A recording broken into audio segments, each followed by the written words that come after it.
Bonjour à toutes et à tous. Hello to everyone. I'm extremely pleased to be with you and for having been invited by the team to participate in this webinar. First of all, because we believe that this topic of health insurance is once again becoming increasingly important in the region.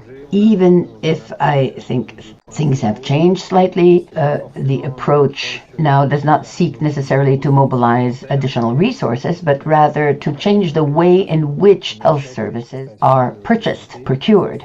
And this is something that many countries are an issue that they're going into again. It's not the first time that they have done this. So we're extremely pleased to have this webinar on that topic. We hope that there will be other webinars as well on this topic of health insurance. And I also wanted to indicate that the aim in the medium term is to connect a community of practice to this series of webinars. Of course, health insurance, on the topic of health insurance, to encourage communication between health practitioners and others between the webinars, and also to have a kind of a library that would be accessible to everyone, not only of documents that are printed, published, but those that are part of great literature and that a number of countries may find appropriate to publish. So we will have opportunity to talk about all this again, but I already wanted to mention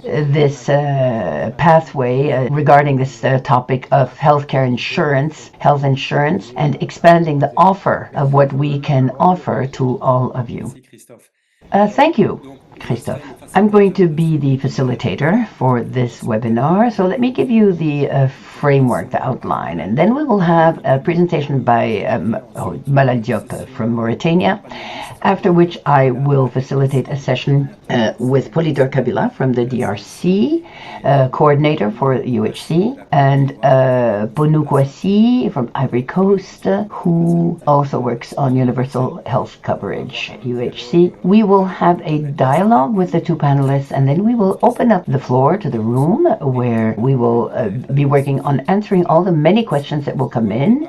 You will be able to ask your questions either to Malal or Polydor or Bonou. So as we move forward, we will use first names, and we will continue then end the seminar with Sophie, who will give us a recap. So the starting point, as Christophe said, is an observation, is a number of countries that are currently setting up health insurance mechanisms. So if we were to simplify universal health coverage in a few words, what we're talking about is moving from a system where you have direct payments, out-of-pocket payments directly by household, to move from that currently dominant situation to a system where you have a pooling of resources-based system.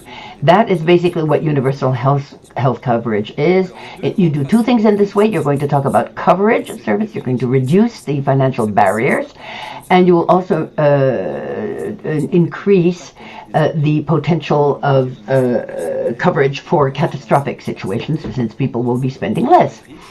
And so we have both Beveridge and Bismarck. We're talking about a budgetary transfer where the government collects the taxes and puts this in through the Beveridge, through the Ministry of Health, or the Bismarck system where you have an agency that collects from employees and employers and creates this pooling. And that is the classical presentation where traditionally you would choose the one system or the other, and now it's more of a pooling of both these systems. So in your countries, I'd say with the lower and medium levels of revenues, is historically you had more the Beveridge system, which was a budget-based system, but we see today, as Christopher mentioned, in insurance systems where you have a second pool that is being created. So this is not a new debate, and it so happens that in 2020, an initial webinar that we organized with the WHO had to do with this very issue.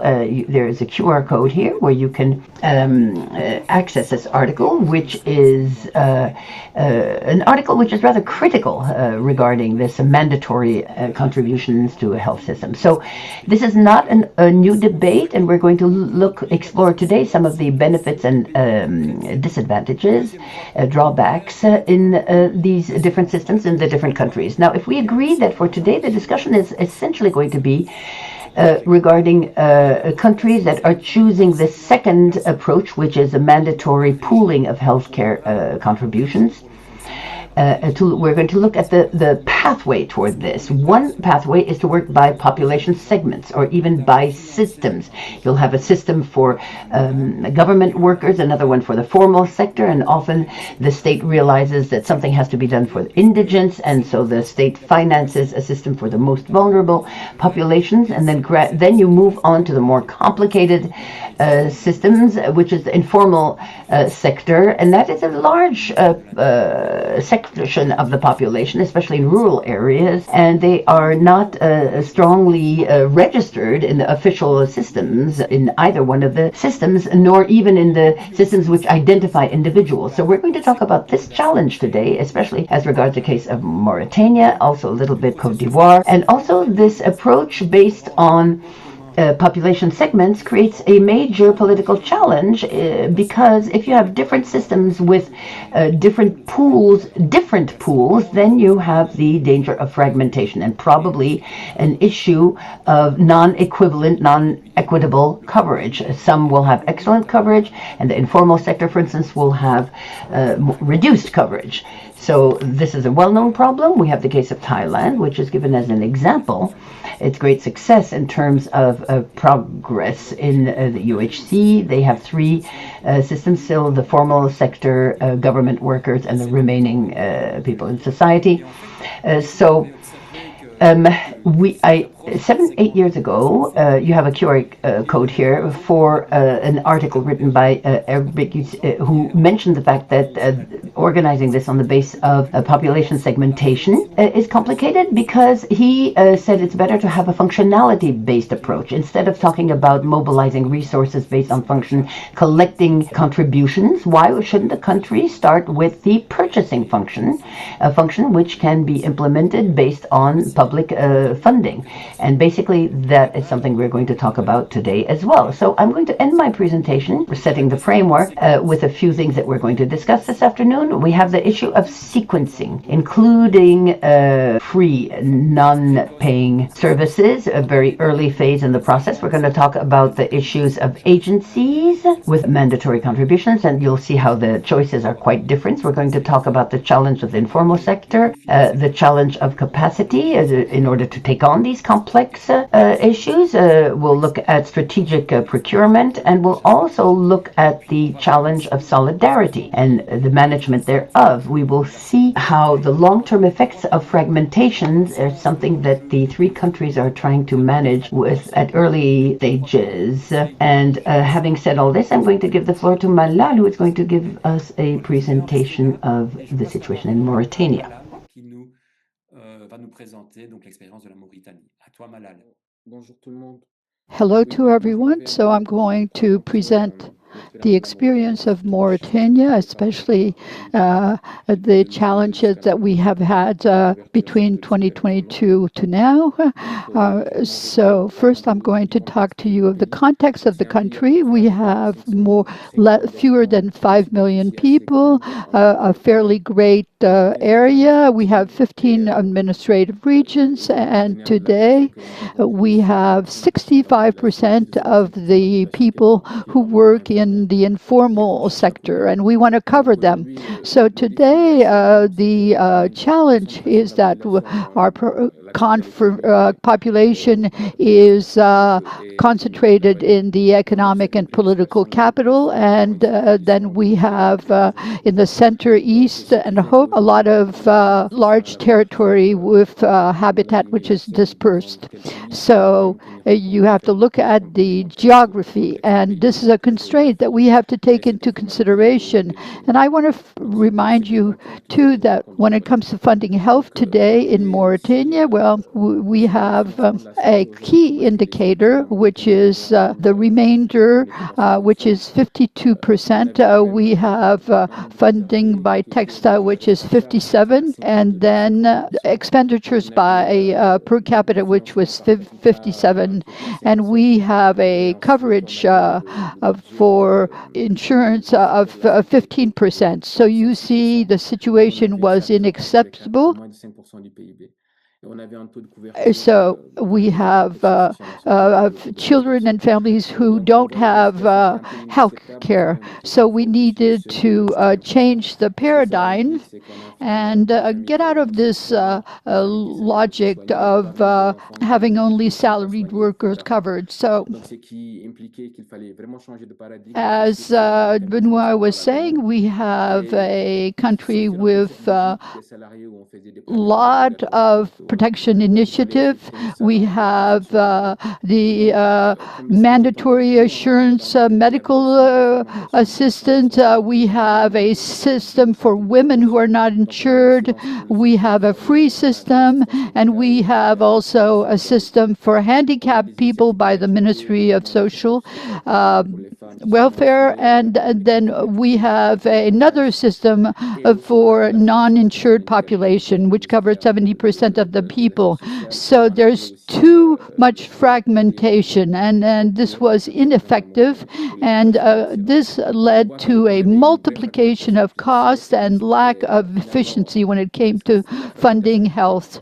So we should remember that the reforms are not done overnight. So it's necessary to have political will, and we had a strong political will.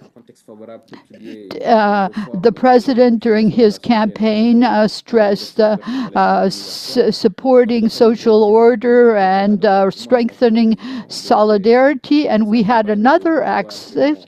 The macroeconomically, our country is stable. We're about to graduate to a low middle income country, and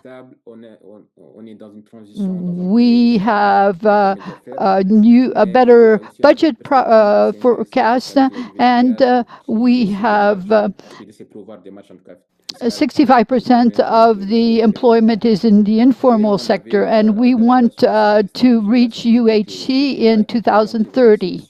But every year we had people who had problems. So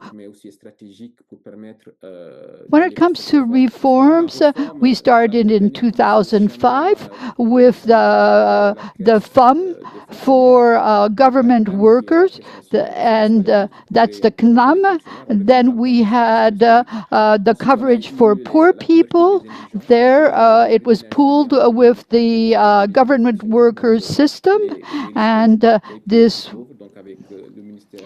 was done by the ministry in charge of solidarity. And then in 2022, we established a fund for the informal sector and the private sector. And now, let's look at what we did, because there were a lot of initiative, because at the beginning, the CNAM wanted to come to UHC. So in 2005, it was based on working on government workers. In 2012, it was open to the private sector. And then in 2019, it became voluntary for independent workers. But we didn't change the whole model, so the experience had to be stopped because there were major problems.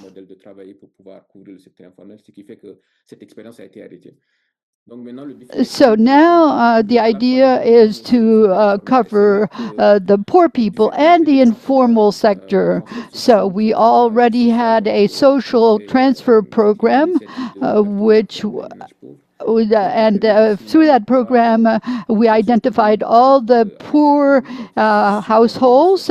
So there were negotiations with CNAM, and in order for these poor households to have access to health care. And so it's only in 2022, finally, that this happened. Before going further, I'd like to say that you have to be very careful, because you can't only have a economic criteria for health care. So the idea is to cover, first of all, the most vulnerable, the children and others.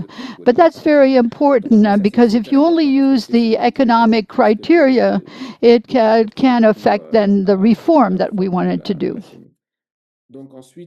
So we had the strategic vision to cover the informal sector, and the informal sector, we had to find a model, and the idea was not to increase taxes, not to say to the informal sector, we're going to tax you more. The idea was to get social equity, and so we thought that the government could mobilize domestic resources, but also have contribution. And we wanted to mobilize our partners, the European Union and others. All this to reach in 2030 UHC, including for the informal sector. So the idea was to see how to cover these people in the informal sector. Should we have a pilot project? Should we create funds in the different regions? Finally, we created an agency in order to be able to reach all the people in the informal sector. So we thought about specialization of roles. The idea is to cover certain things, avoid conflicts of interest between the service providers and the management agencies. So finally, the government accepted that we established this National Solidarity Fund for Health and in 2022, and we had to have waivers to certain accounting policies, public accounting policies, to be able to act quickly. So we had co-financing, 70% by the government, 30% by the people insured, and with a contribution of $18 more or less per year per household. And there were a lot of discussions, but we had to set up the model, explain the basis for the insurance before making it mandatory. So we had to talk to households, social professional groups, etc. But we must remember that the model can't succeed alone. The government had to allocate funds, but we needed also the support of our partners. And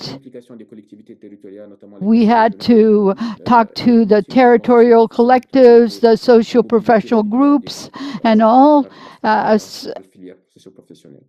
So this dimension of advocacy, of creating the structures, getting our financial partners so that we could fund this model, because it's important to make the model sustainable, because we need government assistance, but also we need contribution by the various other partners. So here, to look at the practical aspects of the model, so we have 6 existing mechanisms. So we had to find a way of building a basket of care. That's difficult because we said we're going to complement what already exists and see how gradually we can have the integration of the free care into the basket of care. So the goal was to get to a single model, and so that we have equitable treatment. Whether you're in the formal or informal sector, you should be able to have access to the same care. So this leads to cost, and we had to think about this because increasing the care in a basket increases the cost also. So we looked at this phase where we were going to test the basic care, how to manage this basic free care, and then how to reach a larger basket that covers all of the people. Now, when it comes to procurement of care, the logic was we weren't going to purchase all the care, so we had to go to a flat rate pricing system. That was important because there has to be confidence between the service provider and the insurer to make sure that people got the care.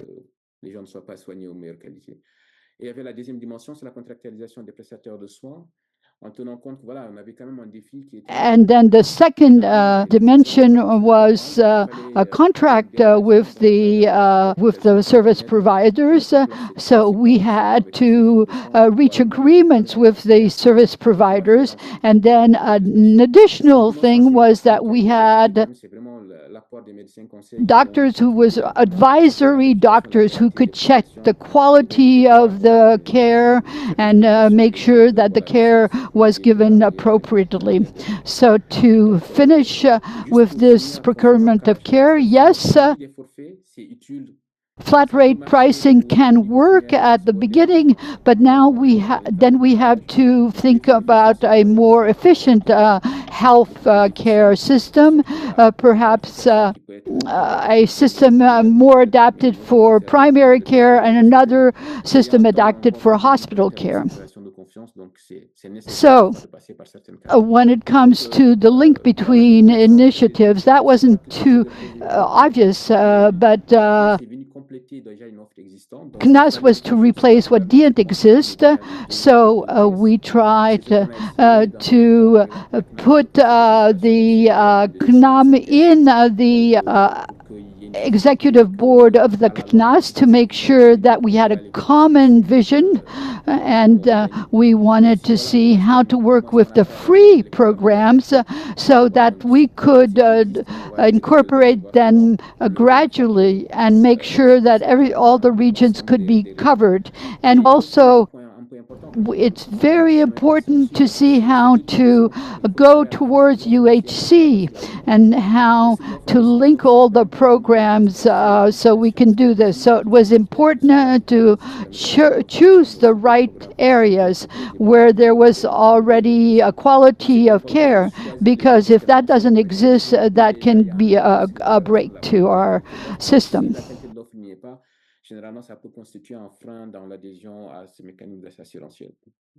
So another major challenge was the digitalization, because we are going from a healthcare system that had some difficulties in this area.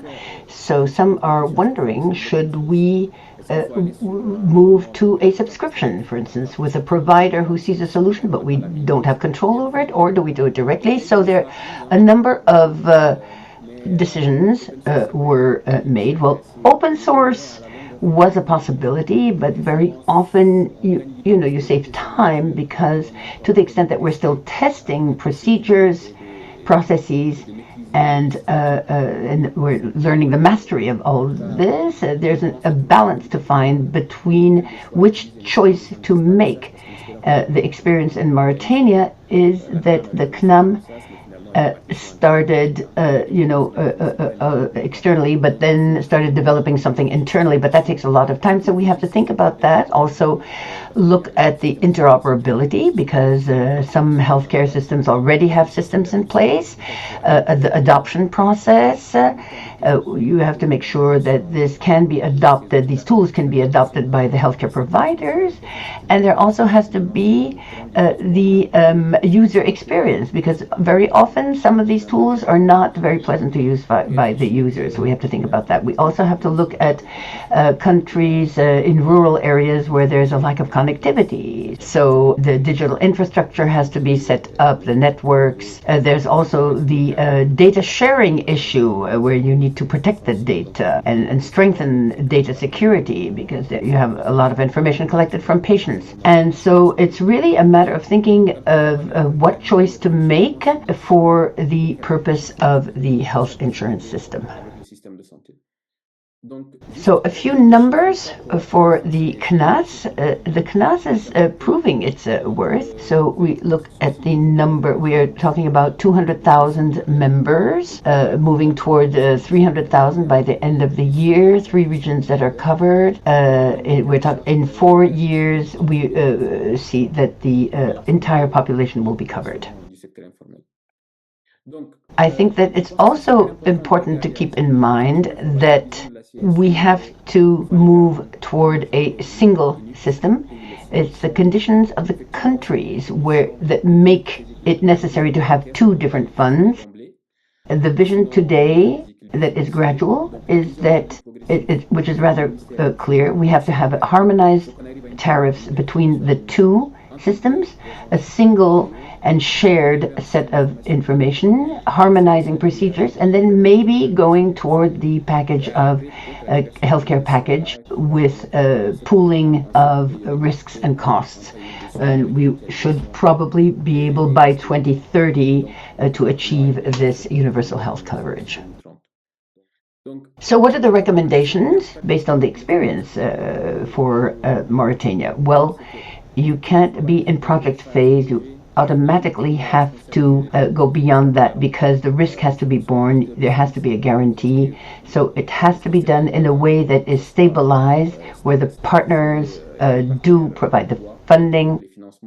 You should calibrating the contribution by consulting household, contracting with the ministry. You have the legal aspects with the healthcare establishments.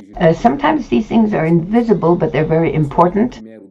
The status of healthcare financing is something you have to have. Mandatory health coverage, yes, but you have to move toward that step by step, because you can't just decree that the entire territory will be covered. And also the harmonization of the aspects depending on the level of healthcare, that would determine whether you have differentiated different levels of contributions or not. So there's one major aspect. Yes, there is a decree. Often that is not enough. We have a financing law. The main challenge now is to ensure that the way in which we cover the needs for these advantages. We can't just wake up one day and the minister says, Ministry of Health, the agencies, and Ministry of Finance invent some criteria. You have to have the criteria. If you have 100,000 members, well, the funds have to be dispersed for those 100,000 members. Then you have to have the speed of reimbursements. That has to be done to ensure not only quality has to be ensured, but rapid reimbursements. We also need to think about, as I said, when you are on that pathway, sometimes you need some bridges.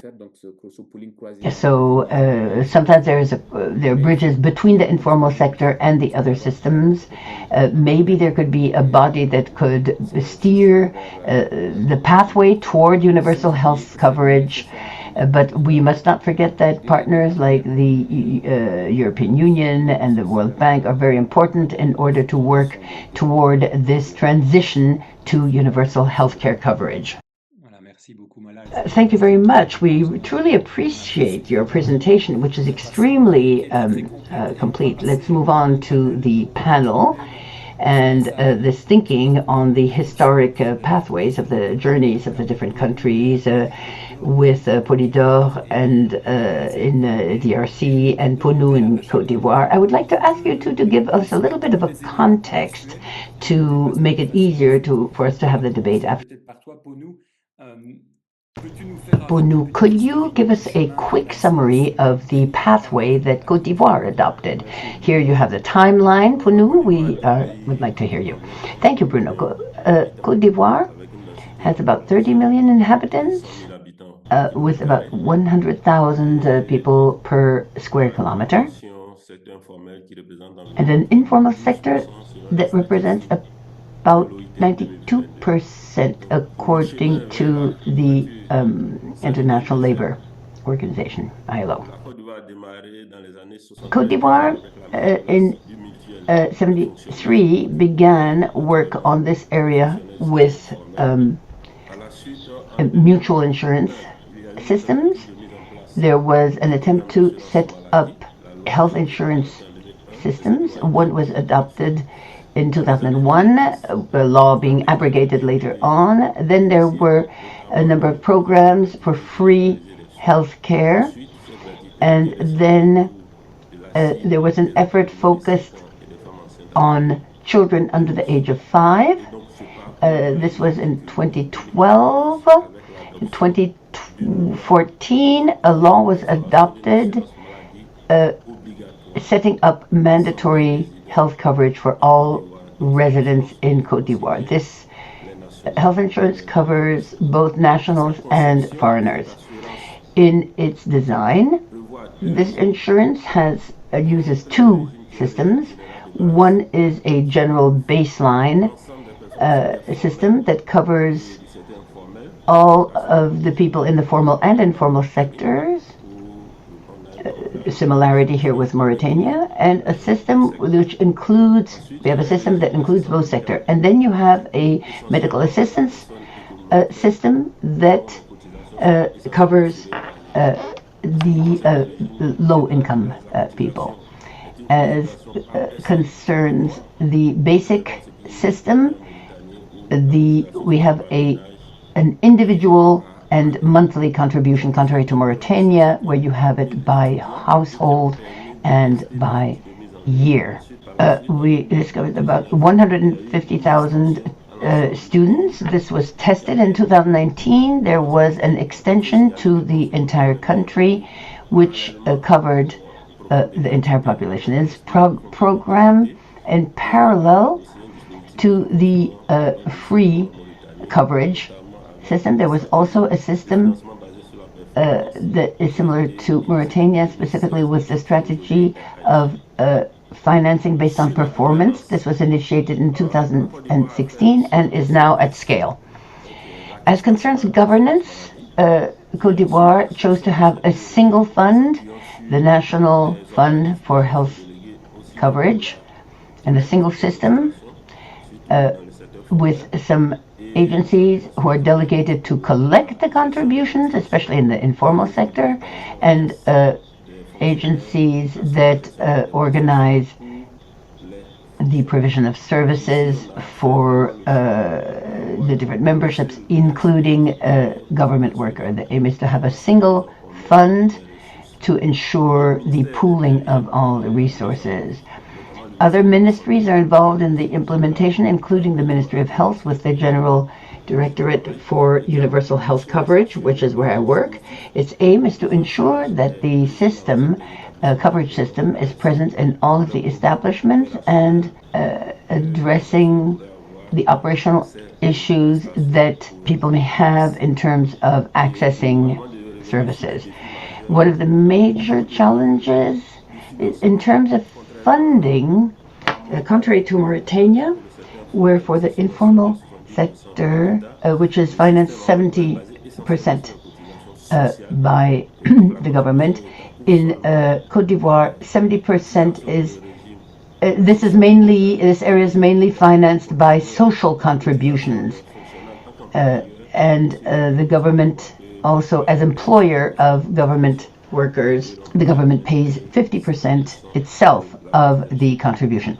As far as challenges are concerned, you can see all of the entities that are involved in this coordination. A challenge is the buy-in of the healthcare staff and the population and the functionality of the system with the problems of connectivity and technological challenges.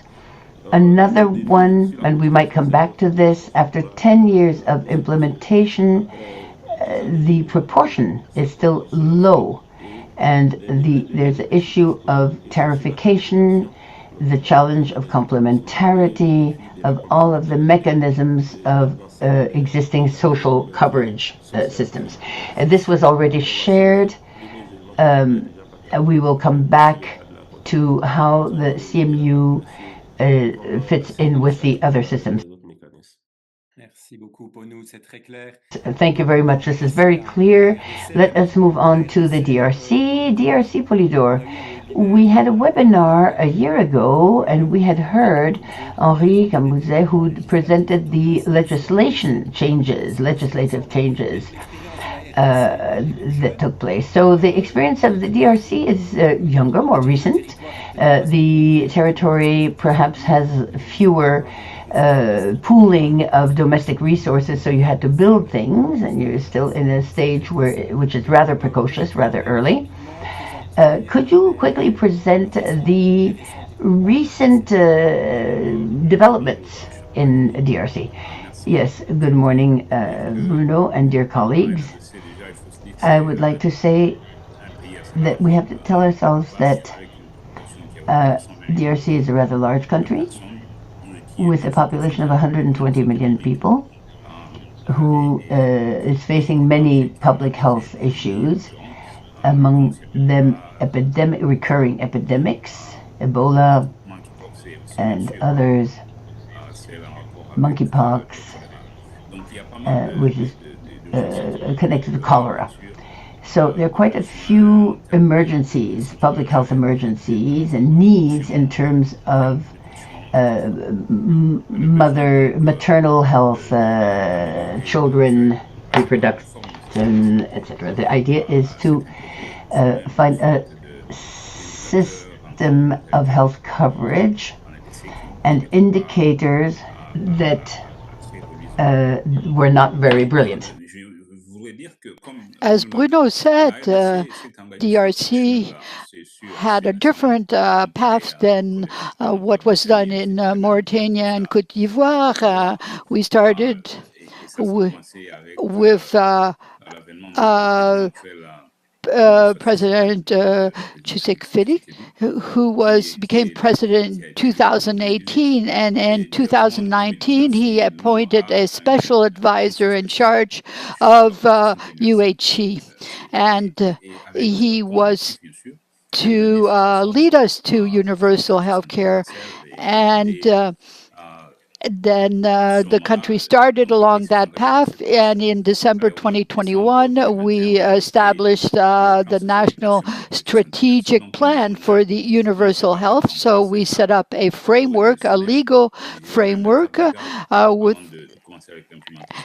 so in December 2021, this plan was adopted for 2021 to 2030.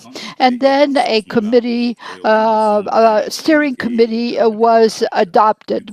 And this is a structure under the President of the Republic, and I coordinated when it comes to the work done. And then the National Council was created in June 2021, to go a little bit back. And then in April 2022, to support this approach, which was new in our country, we created 6 public establishment for the implementation of universal health care. And obviously, facilitators were appointed. These are entities that are independent from the standpoint of the administration, and there's a administration board, and they are more or less independent, but they're under the supervision of the various ministers. In March 2023, there was something very important. The health care law of 2018 was modified and improved so it could integrate the concept of UHC. And this made it possible that the whole for the establishment of the architecture, and this architecture was put in a legal framework. And this led in September 2023 to the first package of universal free health care. And this had to do with pregnant women and maternity. And so everything was included when it came to childbirth, and women were covered until 1 month after their the childbirth.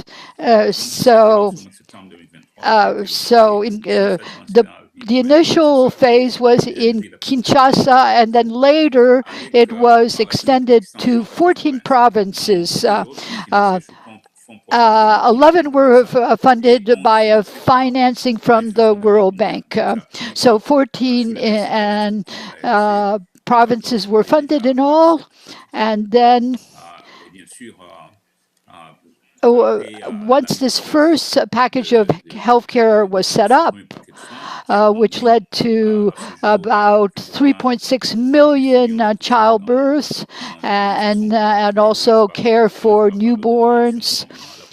And then there were investments in different care facilities. But then it was necessary to extend the architecture in the various provinces, and all the governors are considered as members of committees, provincial committees for universal health care. And since the end of last year, we are establishing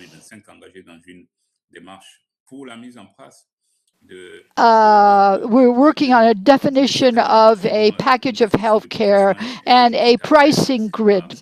So then, in the framework of the law of 2023, the principle of free healthcare was established, and it was decided in the country that the insurance could cover certain sectors of the population, the formal and informal sector. Everybody would be covered by a single fund, including students and all. And then there was another mandatory insurance. But all the funds, all the systems were managed by a single institution, the Fund for Solidarity in Healthcare.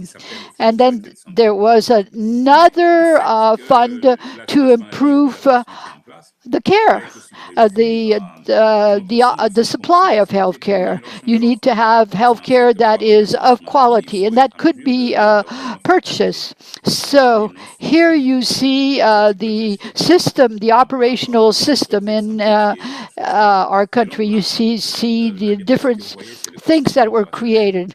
There's the Fund for Solidarity in Fed, in which funds the demand for healthcare, and they can also offer supplementary insurance because for a basic insurance, it's the Solidarity Fund, but we have another fund that can cover supplementary insurance, and the fund for the promotion of health covers the financing of the supply of healthcare. And then we also have ARCSU, which is the authority that that governs and regulates the system, that supervises the system, and that helps when it comes to the establishment of norms and equal access. And then we decided to become digitalized, and so we have an agency for this. This is the ANCNS, and it is in charge of setting up a digitalized health system. And then there was the National Institute for Public Health that was created, and the role of that institute is to respond to epidemics and all, to carry out research and to do epidemiological surveillance. They have a center. And then finally, ACOREP, which is the Congolese Agency for Pharmaceutical Regulation. So that agencies cover drugs. So we have drugs of quality. So that was the setup. And as I said, we're fairly new, but we are facing up to the challenges. We've learned from the errors of the past, and so we want to have a system that can be as good as possible.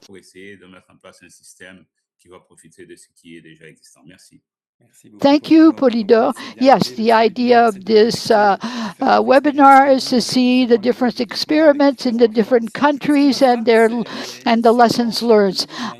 When it comes to free care, especially maternal health care, sometimes in the history of a country, this is set up. And what I was struck by,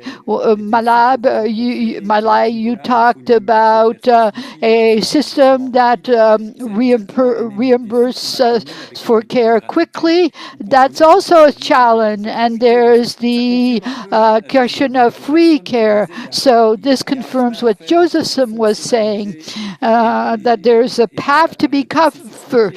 There are lessons to be learned when it comes to functionalities before we go to more complex functionality, and that was the case of the DRC. When it comes to free health, we had a workshop in Yamoussoukro a few years ago, and we talked about free care. Could you give us some context when it comes to this free care? How was it organized? When it comes and how was it lived to UHC? Indeed, as I said, since 2012, we have a program of free care for children under 5 and for pregnant women. When it comes to the free, this free system was set up in 2000, and when it comes to social assurance, the idea was to have supplementary, so two systems, the care aimed at women and children under 5, and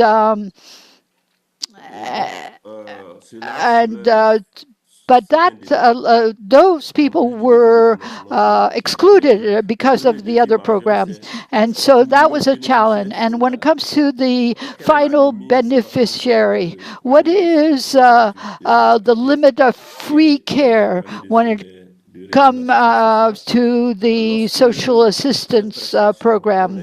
When it comes to when this free care is not available? How can there be a system that takes over, especially because the caregivers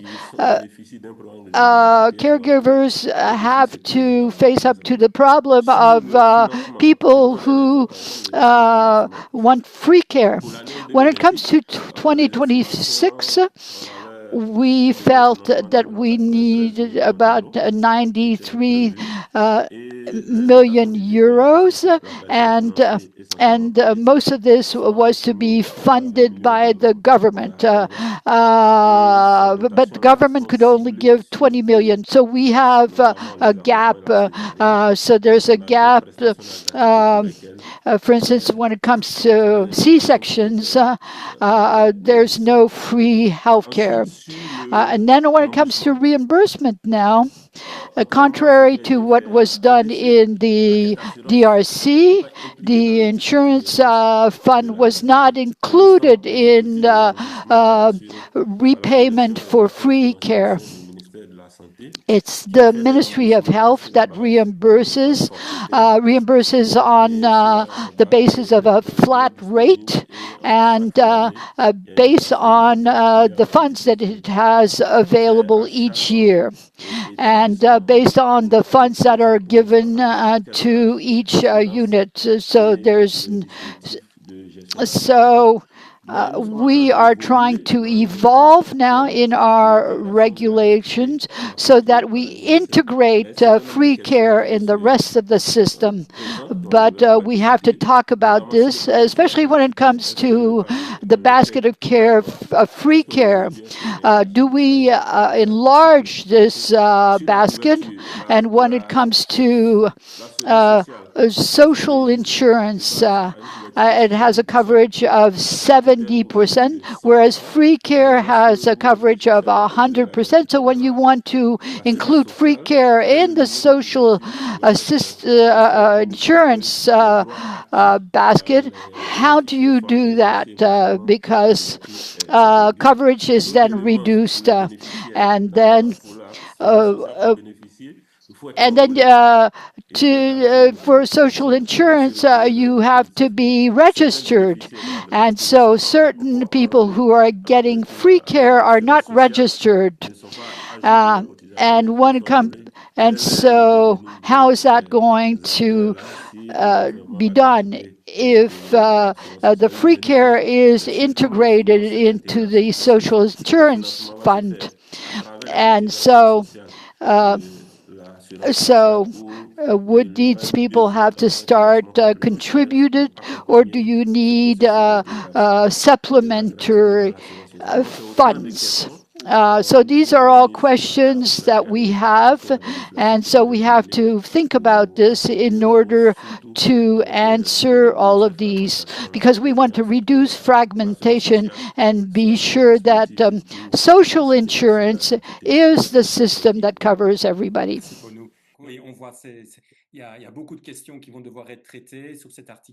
Yes, we see that there are many questions that are going to have to be dealt with in terms of this coordination, whether there's some things that contradict each other, that come into contradiction. So I think it's important for Côte d'Ivoire, Ivory Coast, to deal with this. You're at DRC, you're at an earlier stage. You don't have these problems yet. So Polido, so we had a workshop, the GFF, World Bank, WHO workshop, almost 3 years ago, or 2 years ago. Also, we discussed the learning process, which comes from this pilot experience. So in this experience of free services, there's a pilot within that based in Kinshasa. Can you perhaps give us some of the major learnings that you drew from this first experience before you moved up to scale? You recall the fact that DRC is a large country, which is also the case in Mauritania and Côte d'Ivoire. But scaling up to to cover the entire territory is a genuine challenge in your country. So could you tell us something that you learned from your pilot experience? Thank you very much. I would already say that the experience of free services is based on a government subsidy. The initial idea was to say that pregnant women and newborns are more vulnerable. And so the decision was made at the country level for them to benefit from state government assistance.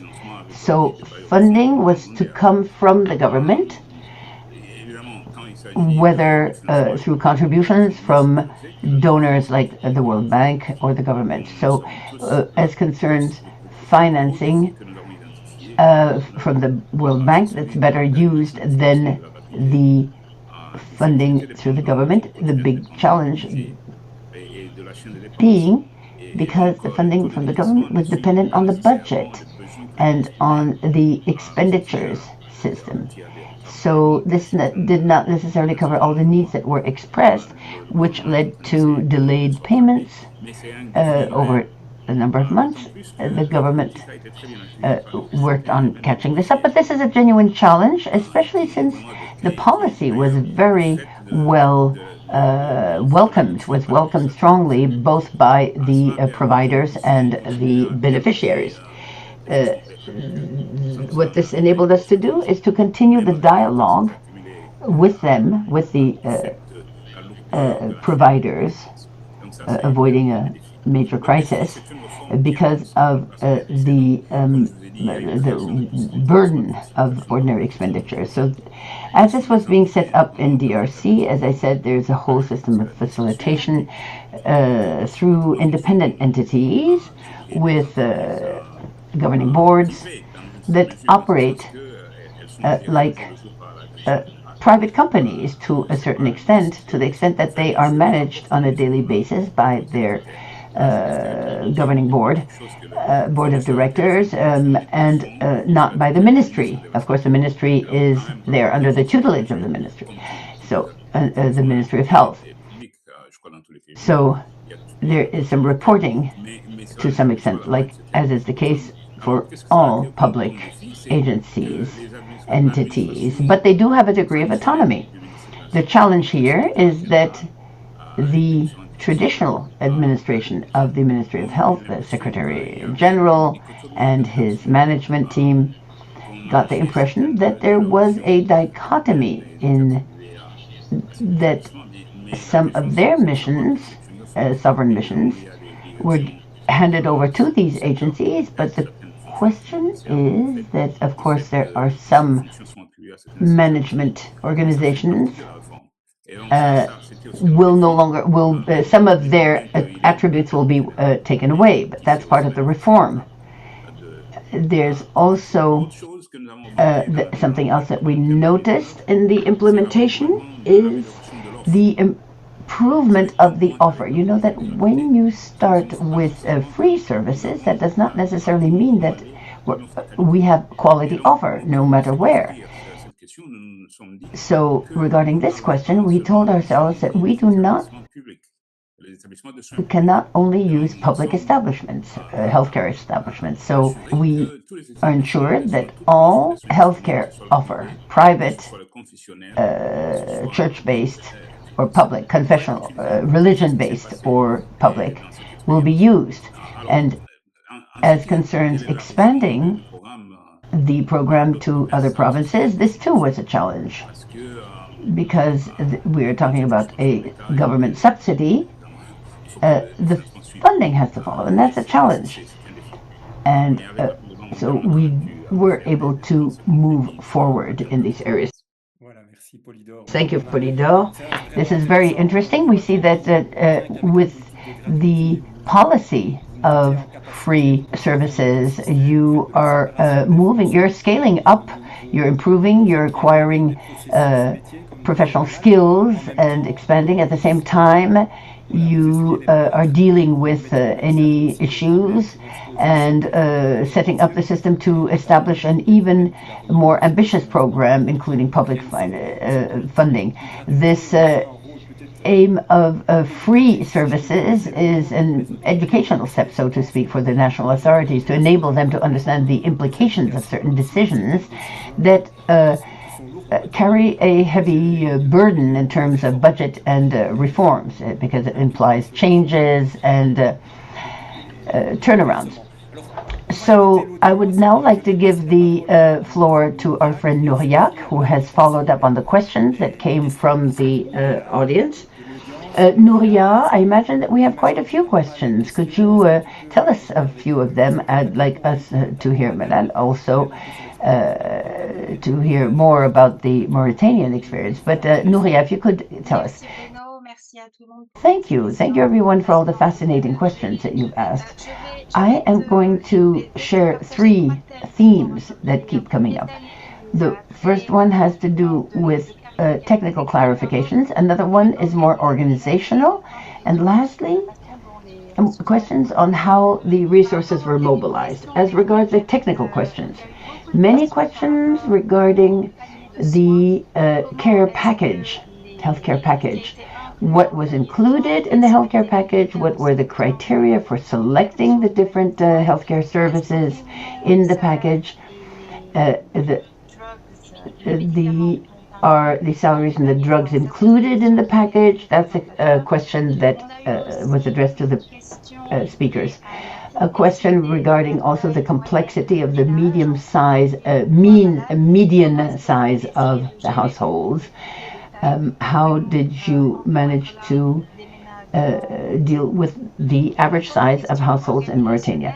On the organizational side, several questions linked to integrating the private sector in the reforms, questions tied to interministerial collaboration. How did you manage to getting the different ministries to work together and to avoid fragmentation? And we saw the presentation of the DRC. We see many institutions. How do you work on coordinating all of these institutions? And also the last topic, mobilization of resources. What is the position of mutual companies in financing health care, and how can we move away from dependency on donor donations, funding? And I think there are other questions as well. Merci beaucoup, Nouria. Merci, c'est super. Thank you very much, Nouria. I like the question about collaboration, interministerial collaboration, because that is a genuine problem. We've seen that in many countries. We have seen that the mandatory health insurance fund, we've often seen it positioned under a ministry other than the Ministry of Health, for instance, social affairs, etc. This creates tensions, and we know that this can create obstacles and also leads to fragmentation in terms of information, where you have 2 sets of information that are not communicating with each other. So, Pulido, we understood that your role is coordination, so perhaps we could listen to you on this. We're going to listen to all 3 of you, and in every case I will come back with a more specific question. Pulido, concretely and briefly, you're under the presidency, is that correct? Yes. Yes, the National Agency for Universal Health Coverage has come under the head of state. So they determine the directions, orientations, and guidelines for implementing UHC. And the second is we decided upon a multi-sectorial approach regarding the question you asked, because the National Council and the coordination of the National Council, that includes myself, but also all the general secretaries of the different ministries. And we regularly meet every month, at least once each month, to discuss what we call the health policy in all our policies, in order to be able to coordinate everything that is happening in this implementation of universal health coverage. And we work together so that if there are any bottlenecks, we can detect them. But beyond the Secretary Generals, we also have all the general actors from the establishments that implement the system, and which I've named. So we talk together, and if there's any information that needs to be received, that is when it is received. and we discussed the policy of universal health policy and its implementation. Thank you. I hope you're documenting this experience because that's very interesting. At the IDEM, I remember there was a workshop, Mr. Succo, there was the advisor of the Prime Minister. How do you coordinate between ministries in Côte d'Ivoire? Very briefly. Well, to recall, the National Health Insurance Fund is under the authority of the Ministry of Health and Ministry of Social Affairs. So our coordination takes place through working techniques. One strategic, it includes the head of SENA, technical advisor for social protection, technical advisor for the Ministry of Health, and the work aims essentially to address operational and strategic issues and submit them to the different cabinets. There is this collective work. I remember this year I worked a lot with the technical groups. There's a technical group that and the head of the National Health Insurance Fund validate the different services and the billing rates, and they meet every 2 weeks in order to really find answers to the operational programs that are implementing social insurance and the different systems for coverage. And any problems are notified by both the beneficiaries and the providers. These are the systems that are in place to ensure coordination in health insurance. Thank you very much. I turn now to Malal with a similar question. Listening to you, I'm telling myself, do we at present have the data systems enabling us to inform the different coordination entities? The idea is the dashboard in English. Do we have the dashboards to enable these decisions to be made regarding the data? An example, for instance, if you have a delay in payment, these statistics have to be known when you're dialoguing with the Ministry of Finance. So, Dalal, how are things organized in your country? And in terms of a dashboard, what are you seeing? Yes, indeed. It's not easy to coordinate the system, but we have a overall strategy for social protection that was adopted not too long ago in Mauritania, and there were certain coordinating units that were set up because there's medical insurance, but there's also social security and all. So the unit is going to exist, and it will have sectorial leads with a lead reporting to the Ministry of Work or the Ministry of Health, and the Ministry of Health has the lead for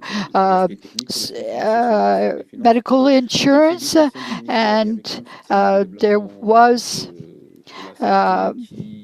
there's a unit that works on the funding of medical care at the finance ministry, and it tries to work with other sectors. But when it comes to the Prime Minister's office, there was a ministerial council that was thinking about this because there was a lot of money invested in free services, so they tried to see how they could coordinate all of this. But all these units are not really effective yet because you have to have a very technical type of steering, and we don't have dashboards. And today, when it comes to medical health care, we're thinking about digitalization. So we want dashboards that can help us follow all the programs, the strengths and the weaknesses, how many people were cared for, how many bills were paid. But we're far from that yet because digitalization is not yet a real operational. And then we have to communicate with other actors. So as I was saying,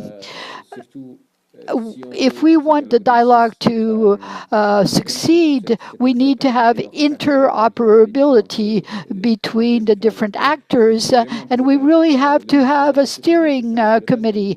The Ministry of Health does that, but we need a regulatory agency. So when we talk of public insurance and supplementary insurance, we have to set up a system, and so we have to have a unit that supervises and that's neutral. So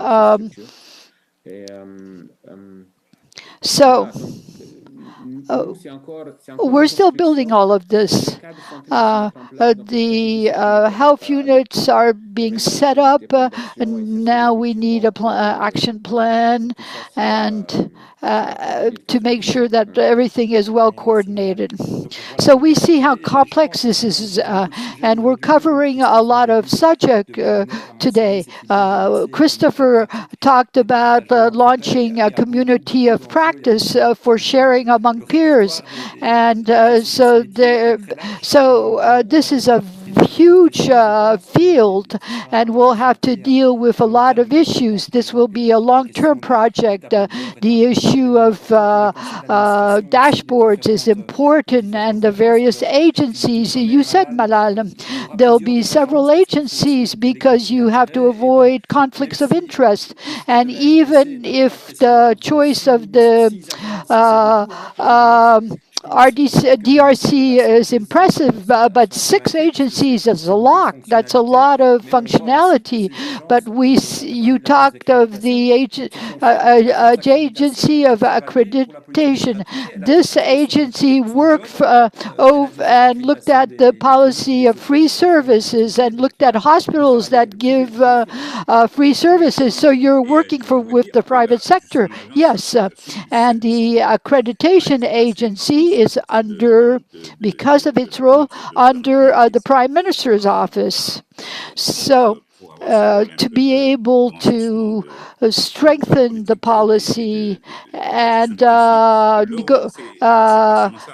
negotiate conflicts, to talk about the accreditation, well, this agency has to accredit pharmaceutical shops that sell in bulk. So, but in addition to that, they are responsible for managing conflicts between units and the insurance fund and the care providers, because you could have conflicts, and so the service providers may say, "Oh, we did this service, but they don't want to pay us," etc. So this agency has to manage the conflict in an independent way.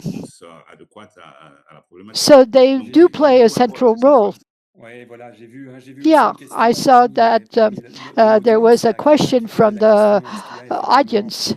Is there a possibility of having recourse? Can you complain? Because, for instance, if a household has to pay when the service is supposed to be free, but you're confirming that this exists in the DRC. So we're reaching the end of the webinar, but what we have to see is how to increase the complexity, and the case of Mauritania shows you this increasing complexity. Things are done in phases. In Mauritania, the government is present. The government recognized early on that we needed to co-finance the system for the informal section. But Bonu said that in the case of Côte d'Ivoire, the informal sector was merged into the formal sector, but with funding by the government. the government gives priority when it comes priority to the people who are the poorest or handicapped. And then we talked of Mauritania, where solidarity from on the onset was established. Very soon, the civil servants were asked to also contribute for the poor people, and the idea is to get to a common basket of care. And there was an issue when it comes to the management of these baskets. We saw in the case of Côte d'Ivoire that it's complicated because more fragmentation, more complexity when it comes to managing the various baskets. For Malay, it seems that you had maybe not common baskets but identical baskets, and you thought about how the free care was supposed to be included in these baskets. So perhaps you could have a last word, but we are reaching the end, and I'm going to give time to my colleague to make a summary. So Malay, Polydor, do you have something to say? Perhaps I could say that when it comes to the care basket, there was the issue of free care, but for the now, we have a team from the WHO that is helping us to identify the care. And this is based on a list of interventions that get priority. So we have a group, a basket of care, but it's based also on the available funding. So that's very good. We wish you a lot of success with that collaboration, Malay. Indeed, I can't answer all the question, but community of practice could help us share our experience. But when it comes to the PTFs and the fact that we had the government intervene quickly, because if the private sector gets out, still the government is going to mobilize domestic resources. Will there be enough resources? Yes or no? But we have to think about it. We have to think about having a better coordination. But that's our lesson. The lesson we learn. You need more leadership. Reforms cannot happen by themselves. You have to have another entity that is in charge. So we need to have a steering committee. When it comes to, we have the framework for social protection. Now we have to mobilize all the actors. The partners are useful because very often mobilizing domestic resources is not easy. You have to give time for the government to start taxing people. Thank you, Malay. Ponu, you have 30 seconds. I think that for us, one of the major challenge, how to link the insurance schemes with primary care, and there's a question of the charge for these cares, the charge for primary care. We think that this is something that we need to give more attention to. Thank you, Ponu. You're bringing us back to our main theme, is how to fund primary health care. Thank you to the three speakers. Now I'm going to give the floor to Sophie so she can wrap up this meeting. Thank you, Bruno. I hope you hear me. Thank you. And I'd like to thank our panelists. I think that we learned a lot from the experience of Mauritania, the DRC, and Côte d'Ivoire. But essentially, I think the exchanges remind us that going towards universal health coverage is not only a question of extending the supply of services. You have to transform the modes of financing and modernize the health system. So these issues were talked about, and this is inspiration for me. I think there's three major themes here. The first theme is there's no single path for UHC. I think each country has to adapt this to its reality. We saw the example of Mauritania, how the reform is based on a gradual strategy, how to extend the care to the informal section and to various regions. And then in Côte d'Ivoire, there was already a lot existing. And in Côte d'Ivoire, they're trying to see how to unite all of this.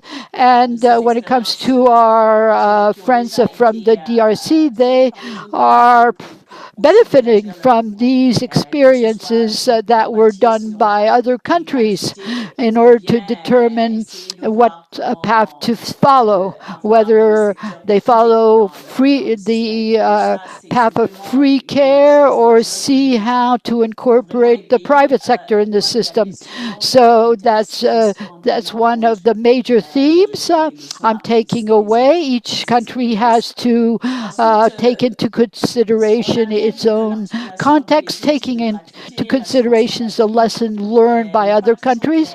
And we saw that the link between the policies of free care and the medical insurance is not always clear, because in certain cases there was already free care. And so the countries have to see how the people can be incorporated in the medical insurance scheme. And when it comes to financing, that's very pertinent, because a lot of countries have that situation. And I think that in Côte d'Ivoire we saw it. There are issues that to be solved. Will it be the same contribution? What about the coverage? What is going to be done when it comes to the pricing? And obviously, the goal must be a unified system to really have equity. But it's not simple. And if you don't proceed gradually, you can have a total crash in the system, because the people who have health free care and those who have medical insurance, they must have effective medical care, because otherwise they become disillusioned, and then the people drop their contributions and get out of the system. And so even if you get a new system, a better system in place, the people are already discouraged. So I think you have to proceed gradually and think about it. And then, obviously, there's the anchoring in institutions, and there's the good governance. We heard this for the DRC and for the other countries. You've got to be sure that when it comes to UHC, any agency created is clear when it comes to its role, and how is its role linked to other agencies. It's good to have funding and services, but the institutions are not coordinated. It's a source of concern, and coordination between actors is a major challenge. And we'll have to also work on this when it comes to the countries who are going to start these mechanisms. As concerns us, the success of the reform depends on funding. That is clear. Our friend Malala reminded us of this. The push or the call for securing the budgetary line of the state is what is called for, because again, in Topila, we've discussed this, as he said, regarding DRC. The idea is not just because you have set up an insurance, because perhaps there are contributions coming in, that the state should move away from this a little. No, the state must secure this budgetary line, whether in terms of insurance or funding mechanisms that are, especially because of the vulnerable populations, but also for the purpose of equity between the different groups that will be included in this insurance, involved in this insurance. So the funding, this domestic funding, is extremely important, and it is just as important to involve partners, of course, but that should be based on the priorities, and those funding should be directed toward the aims, specific steps, rather than have double financing or some entities that are financed more than others, and that should be defined upstream, these methods of funding. And of course, we all know this. Basically, all of these experiences of sharing are very important, very interesting. We are glad to have had this possibility, because in our region in Africa here, many countries are initiating these processes of insurance, and in order to have the possibility, it's important to have the possibility of pursuing these conversations in communities of practice, as was said earlier. And I'm very glad that we will have this opportunity to continue the debate. So thank you to everyone. Well, thank you very much. We hope that you enjoyed the seminar. So we're continuing with this series. So follow up, we count on you to promote this webinar. Thank you so much for your participation. Thank you very much to the speakers. You were fantastic. And see you at the next webinar. See you soon. Have an excellent rest of your day.